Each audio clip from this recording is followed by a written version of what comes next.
आपका बहुत बहुत शुक्रिया।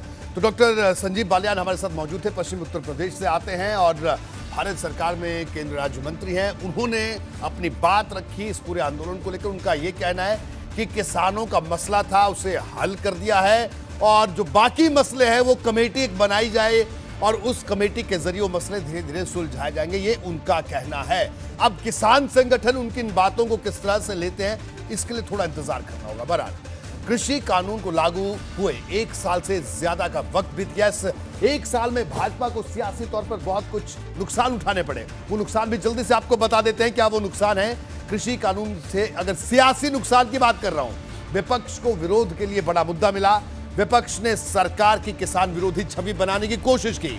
केंद्रीय मंत्री हरसिमरत कौर ने इस्तीफा दिया। पंजाब में अकाली दल ने एनडीए से नाता तोड़ा।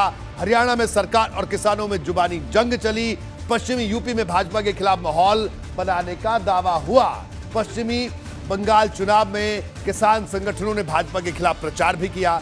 मेघालय के राज्यपाल सत्यपाल मलिक कई बार विरोध कर चुके हैं। लखीमपुर कांड के बाद वरुण गांधी भी थोड़े से हमलावर होते हुए दिख रहे हैं। विधानसभा चुनाव में 2-2.5 महीने का वक्त बचा और भाजपा विवादों से दूर रहने की कोशिश में है, लेकिन विपक्ष और किसान संगठन इस आंदोलन को अब लंबा खींचना चाहते हैं, ऐसा लग रहा है। देखिए, सरकार चाहती है कि कृषि कानून विवाद अब खत्म हो जाए, लेकिन किसानों का कहना है कि अभी कई मुद्दों पर सहमति बाकी है। सरकार की तरफ से एमएसपी के कानून पर साफ साफ अभी तक कुछ नहीं कहा गया है। किसानों की बात करें तो उनका कहना है कि एमएसपी पर कानून बनना चाहिए।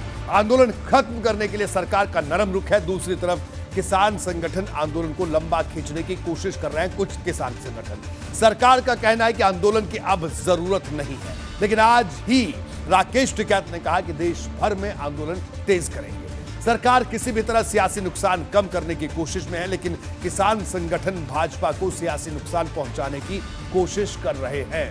तो यह स्थिति है जो हम आपको बता रहे हैं। हर कोई केंद्र सरकार के इस फैसले को चुनाव से जोड़कर देख रहा है। आखिर सरकार ने कानून वापस क्यों लिया, इस पर हर जगह चर्चा हो रही है। मैं आपको बताता हूं कि देश भर में कानून वापसी पर क्या क्या बातें हो रही हैं, यह भी आपके लिए जानना जरूरी है। राजनीति की दिशा तय करने में किसान अहम है। 5 राज्यों में विधानसभा चुनाव होने वाले हैं। किसानों की नाराजगी दूर करने की कोशिश है। पश्चिमी यूपी में सपा रालोद का गठबंधन चुनौती बन सकता है। उत्तराखंड में कई सीटों पर किसानों का प्रभाव है, खासतौर पर हरिद्वार और उधम सिंह नगर के जो ये 2 जिले हैं। चुनाव के वक्त किसी बड़े विवाद से दूर रहने की कोशिश की जा रही है और विकास के मुद्दे पर आगे बढ़ने की कोशिश भारतीय जनता पार्टी कर रही है। बहरहाल हमारे साथ इस वक्त विजयपाल